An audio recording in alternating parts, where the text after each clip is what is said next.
अस्सलाम वालेकुम मेरी जान। तो आज हमें बात करनी है फिजिक्स ऑफ सॉलिड्स में अपने टॉपिक के बारे में, magnetic properties of solids. Magnetic properties of solids मेरे बेटे बहुत इंपॉर्टेंट क्वेश्चन है, बहुत इंपॉर्टेंट कॉन्सेप्ट है। और आज इसको देखते हैं कि यार मटेरियल में ऐसा क्या है, या फिर जो ओरिजिन ऑफ मैग्नेट है।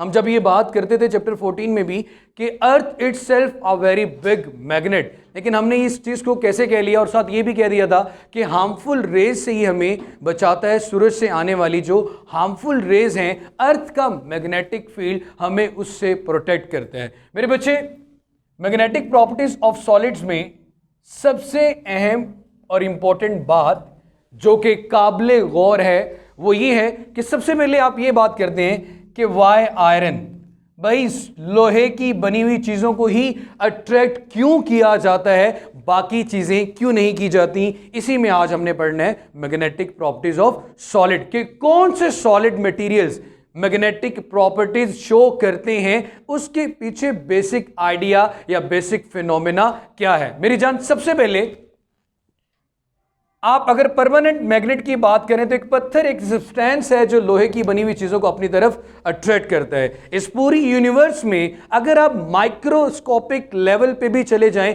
एक टाइनी मैग्नेट के भी दो ही पोल्स होते हैं, एक नॉर्थ और दूसरा मेरे बच्चे साउथ होते हैं। अब मेरी जान, आप सबको बड़े अच्छे से पता है कि अगर आप इसे जस्ट लाइक चार्ज कंसीडर करो तो मैग्नेटिक फील्ड लाइंस नॉर्थ से, मतलब नॉर्थ को पॉजिटिव कंसीडर करें तो यहां से स्टार्ट होती है और किसकी तरफ जाती है मेरा बेटा? नेगेटिव की तरफ, जिसे हम साउथ भी कह सकते हैं। वैसे इमेजिन किया ना कि जस्ट लाइक चार्ज भी अगर आप इसे कंसीडर करें। अब जरा आप सबको बड़े अच्छे से पता है, बच्चों वाली बात है कि जब दो सेम पोल्स हों, टू सेम पोल्स, तो वहां पे मेरे बेटे हमेशा क्या हो रही होती है? रिपल्शन। अगर दो सेम पोल आमने सामने आ जाएं तो मेरा बेटा क्या होती है? रिपल्शन। और अगर मेरे बेटे आपके पास दो ऑपोजिट पोल्स आ जाएं तो वहां पे क्या हो रही होती है मेरा बेटा? अट्रैक्शन। अब मेरी जान, हमारा कंसर्न ये भी है कि प्रीवियस चैप्टर में हम ये टॉपिक पढ़ चुके हैं, डिस्कस कर चुके हैं कि जब एक वायर में इलेक्ट्रिक करंट पास होता है तो उसकी सराउंडिंग में मैग्नेटिक फील्ड पैदा होता है एंटी क्लॉकवाइज डायरेक्शन में। अगेन यहां से ही सारी स्टोरी स्टार्ट होती है। करंट को हम कहते हैं मोशन ऑफ चार्जेस। ये कॉन्सेप्ट हमें ये डेप्थ देता है कि जहां पे चार्जेस मोशन में है वहां पे क्या मौजूद है? Magnetic field. वहां पे मैग्नेटिक प्रॉपर्टीज हैं जहां पे चार्ज किस में है? मोशन में। अब जरा गौर करें मेरा बेटा, एम्पेयर ने कुछ फैक्ट्स बताए थे। एम्पेयर साइंटिस्ट के नाम से इलेक्ट्रिक करंट का यूनिट भी रखा गया।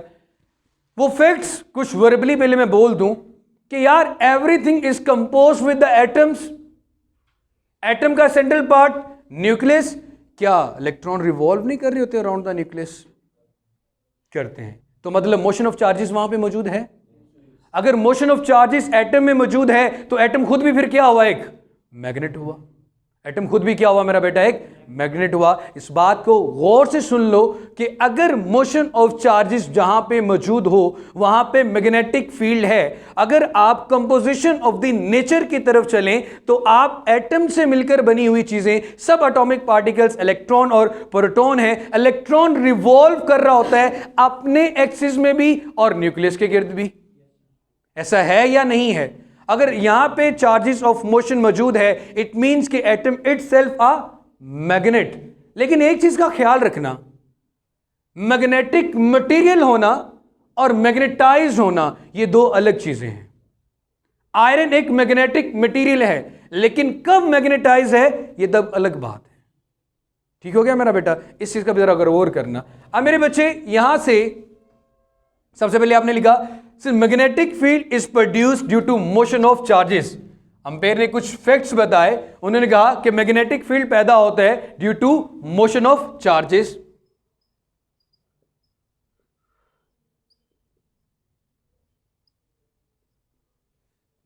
is produced due to motion of charges. तो यहां से दूसरा फैक्ट हमने एटम के बारे में किया. हमने कहा charges are also moving in atoms. Charges are also moving in atoms. हमारा सवाल फिर वही है, वाई आयरन. हमने इसकी तरफ जाना है, तो वहां तक कैसे पहुंचते हैं उसके बेसिक स्टेप्स हैं ये.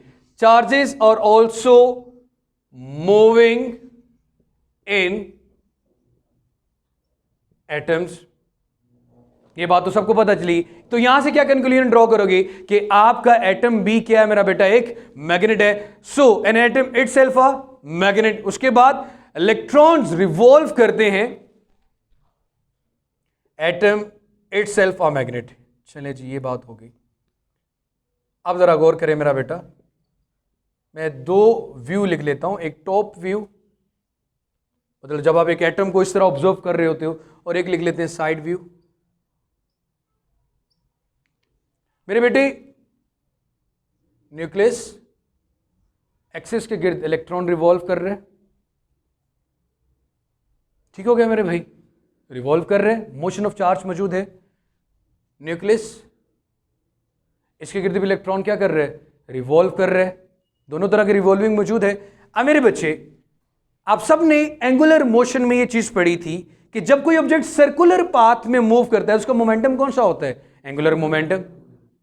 एंगुलर मोमेंटम की अगर डायरेक्शन फाइंड आउट करनी हो तो जब भी एंगुलर चैप्टर पढ़ते हैं तो हम राइट हैंड रूल की बात करते हैं.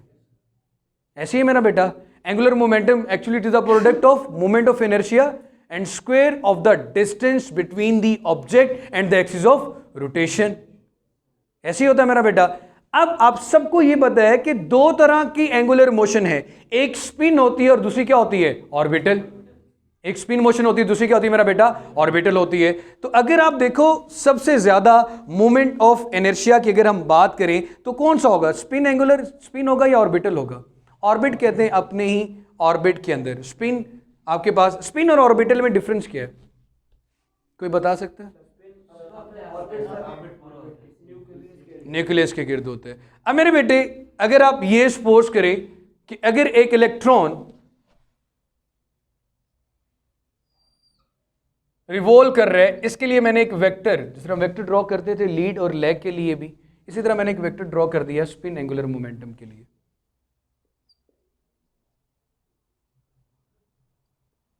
और जब वो प्रोटॉन के गिर्द रिवॉल्व कर रहा है उसके लिए भी एक वेक्टर ड्रॉ कर दिया जो किसको रिप्रेजेंट कर रहा है, ऑर्बिटल एंगुलर मोमेंटम को. मेरा कंसर्न सिर्फ ये है, electron possess two momentum, spin and angular. Electron possess two spin and angular. मेरे बच्चे, अर्थ है वो रिवॉल्व कर रही है अराउंड द सन. वो स्पिन मोशन है, ये एंगुलर है. एंगुलर ऑर्बिटल एक ही बात हुई. और अगर अर्थ अपने ही एक्सिस के गिर्द रोटेट कर रही है तो उसे क्या कहते हैं, स्पिन मोशन. ठीक है, इलेक्ट्रॉन भी दो काम कर रहे हैं, उस ऑर्बिट में भी रिवॉल्व कर रहे हैं और अपने एक्सिस के गिर्द भी क्या कर रहे हैं, रिवॉल्व कर रहे हैं. ये बात समझ में आ गई. अगर आपका एक्सिस इनसाइड द बॉडी हो उसको आप क्या कहते हो मेरा बेटा, स्पिन. और अगर आपके पास एक्सिस आउटसाइड द बॉडी मौजूद हो तो उसे क्या कहते हैं, एंगुलर. और मोमेंटम की डायरेक्शन फाइंड आउट करने के लिए कौन सा रूल यूज करते हैं, right hand rule. Curling of the fingers को in the direction of motion लेके जाते हैं. तो उंगली, ये थंब किसको इंडिकेट करते हैं, एंगुलर मोमेंटम की डायरेक्शन को. ये तो एक अलग कॉन्सेप्ट था. सिर्फ यहां से एक ही चीज समझने वाली है, वो ये है कि जब एक एटम की मोशन की बात करो तो इसमें जो मोशन है वो एंगुलर है. इसमें दो तरह का मोमेंटम मौजूद है, एक स्पिन एंगुलर मोमेंटम और दूसरा मेरा बेटा ऑर्बिटल एंगुलर मोमेंटम. यही हो गया मेरे बेटे. अब ये भी मोशन है, ये भी मोशन है. इसकी वजह से भी मैग्नेटिक फील्ड पैदा होगा, इसकी वजह से भी मैग्नेटिक फील्ड पैदा होगा. तो क्या पॉसिबिलिटी है, अगर मैं ये कहूं मेरा बेटा कि मेरे पास जो यहां पे नेट मैग्नेटिज्म आएगा वो दो वजह से आ रहा है, स्पिन प्लस ऑर्बिटल. ऐसे ही मेरे बेटे, स्पिन प्लस ऑर्बिटल। अब क्वेश्चन ये है, मैं यहां से सपोज कर लेता हूं कि ये दोनों नेट के वक्त, नेट और टोटल में फर्क ये होता है, टोटल करते हुए चीजों को सिर्फ सम अप करते हो, नेट करते हुए ये भी देखते हो कि क्या कोई ऑपोजिट डायरेक्शन है या नहीं है। मैंने यहां पे सिर्फ सम अप किया है, जरूरी नहीं कि नेट निकालते हुए दो चीजें हमेशा ऐड हों। जब दो ऑब्जेक्ट पे दो ऑपोजिट डायरेक्शन में फोर्स लगे तो नेट निकालते हुए ज्यादा वाले के साथ साइन पॉजिटिव और दूसरे के साथ साइन नेगेटिव आता है। हमने वो इफेक्टिव वैल्यू निकालनी होती है। अब इस एडिशन की बिहाफ पे कि यहां पे एडिशन कैसे होगी, मटेरियल जो हमारी डेली लाइफ में है इनको तीन कैटेगरीज में डिवाइड किया गया। मोमेंटम, एटम, जहरी सी बात एटम्स की यहां पे स्पिन मोशन के लिहाज से या मैग्नेटिज्म के लिहाज से, इसके एडिशन के लिहाज से मटेरियल तीन तरह के हैं। जब आपने मैग्नेटिक प्रॉपर्टीज को डिस्कस करना हो, एक है मेरा बेटा आपके पास डायामैग्नेटिक, दूसरा आपके पास है मेरा बेटा पैरामैग्नेटिक, और लास्ट वन जो सबसे इंपॉर्टेंट होगा, जिसको हम डोमेन थ्योरी से भी एक्सप्लेन करेंगे, उन्हें हम कहते हैं मेरा बेटा ferromagnetic. With due respect sir, होता यहां पे ये है कि जब आप डायामैग्नेटिक की बात करते हो, रिपेल्स द मैग्नेटिज्म, मैंने एक ही लाइन लिखी, रिपेल्स द मैग्नेटिज्म। इस बात का मतलब अगर बड़े सादा लफ्जों में किया जाए वो ये है कि जितने भी डायामैग्नेटिक मटेरियल्स हैं, जब इनके करीब एक स्ट्रॉन्ग मैग्नेट लेके जाओगे तो ये क्या शो करेंगे? रिपल्शन। क्या शो करेंगे? रिपल्शन। मतलब कभी भी इसको अपनी तरफ अट्रैक्ट नहीं करेंगे। अब इसमें बिस्मत भी आ जाता है, इसमें मरकरी भी आ जाती है, इसमें अल्कोहल भी आ जाता है, इसमें वाटर भी है, इसमें मेरा बेटा आपके पास गोल्ड भी है, इसमें कॉपर भी है। वाटर के करीब आप एक लॉन्ग ट्यूब ले, पानी मौजूद है उसके अंदर, उसके करीब स्ट्रॉन्ग मैग्नेट लेके जाएं तो वहां पे रिपल्शन होगी। वहां पे क्या होगी मेरा बेटा? रिपल्शन। चाहे आप एक सेब ले लें, सेब के अंदर भी अगर उसकी प्रॉपर्टीज में जाओ तो आयरन मौजूद होता है। कभी एग्जाम्पल के तौर पर एक्सपेरिमेंट के लिए दो स्ट्रॉन्ग मैग्नेट लेके दरमियान में एक सेब को रखना, यूट्यूब पे हजारों वीडियोस एक्सपेरिमेंट्स की पड़ी हुई है, तो सेब के टुकड़े टुकड़े हो जाएंगे, वो इतनी तेजी से एक दूसरे के करीब आएंगे। ठीक हो गया मेरा बेटा? लेकिन जब आप पानी के करीब स्ट्रॉन्ग मैग्नेट को लेके जाओगे तो वहां पे क्या होगी? रिपल्शन। वो करीब नहीं आने देगा, दफा करने की कोशिश करेगा। ऐसा क्यों है? ऐसा यूं इसलिए कि यहां पे जो आपके पास दो तरह का मोमेंटम है, जिसे आप स्पिन और ऑर्बिटल मोमेंटम कहते हो मेरा बेटा, ये दोनों एक दूसरे के इफेक्ट को कैंसल आउट करते हैं। ये दोनों एक दूसरे के इफेक्ट को क्या करते हैं? Cancel out. इसलिए यहां पे किसी किस्म की कोई अट्रैक्शन नहीं होती। क्या होती मेरा बेटा? रिपल्शन। इसका मतलब क्या हुआ कि bismuth, mercury, alcohol, water, gold, copper, there so many examples. मेरे पास पूरा टेबल इसका गिवन है। इसमें मेरा बेटा आपके पास हाइड्रोजन भी आ जाता है। अब इसका मतलब इनकी कंपोजिशन जिन एटम से मिलकर बनी हुई है, तो कुदरत ने क्या किया कि यहां पे इनकी कंपोजिशन में इनको हमने क्या कह दिया? डायामैग्नेटिक। कि वो मटेरियल जो रिपल्शन शो कर रहे हैं, उनको जब स्टडी किया गया, उनके एटम्स की जब मोमेंटम को देखो, हर चीज तो एटम से मिलकर बनी हुई है। जब हमने कह दिया एटम एक मैग्नेट है, तो हर चीज को फिर क्या शो करनी चाहिए थी? Magnetic properties. हां, यहां पे भी मोशन है, यहां पे भी मोशन है, लेकिन ये दोनों एक दूसरे के इफेक्ट को क्या कर रहे हैं? कैंसिल आउट कर रहे हैं। दोनों ऑपोजिट डायरेक्शन में पैदा होते हैं। दोनों का टोटल इफेक्ट क्या रहता है? जीरो रहता है, जिसकी वजह से कहते हो कि यहां पे हमेशा क्या होती है? रिपल्शन। क्लियर है मेरा बेटा यहां तक? उसके बाद मेरे बच्चे आ जाते हैं पैरामैग्नेटिक की तरफ। पैरामैग्नेटिक वो मटेरियल हैं जो ना तो कंप्लीटली रिपेल करते हैं और ना ही कंप्लीटली इसको क्या करते हैं मेरा बेटा? अट्रैक्ट करते हैं।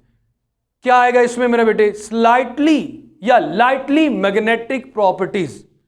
लाइटली का मतलब बहुत कम मैग्नेटिक प्रॉपर्टी शो करते हैं। मतलब यहां पे रिपल्शन नहीं, अट्रैक्शन होती है, लेकिन बहुत कम क्वांटिटी में। तो मैं यहां पे लिख सकता हूं light magnetic, light magnetic, light रोशनी वाली ना कह देना, लाइट का मतलब हल्का, बहुत कम मैग्नेटिक प्रॉपर्टीज ये शो करते हैं। अगेन इसमें भी जो मेन रीजन है वो एटम के अंदर इलेक्ट्रॉन्स की स्पिन और एंगुलर मोमेंटम की ओरिएंटेशन है। यहां पे ये दोनों स्पिन और ऑर्बिटल एक दूसरे को कंप्लीटली कैंसल आउट नहीं कर रहे, बल्कि एक ही मोशन थोड़ी सी क्या होती है, ऑपोजिट डायरेक्शन में।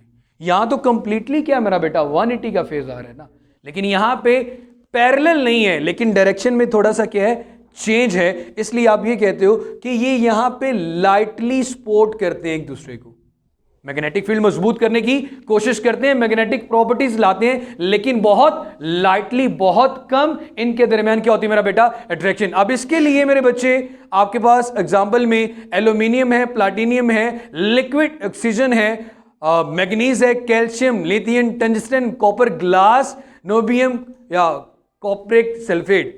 एल्यूमिनियम शायद गलती से वहां पे भी लिख दिया गया, नहीं लिखा मेरे बच्चे। Aluminium, platinum, liquid oxygen. जी बेटे,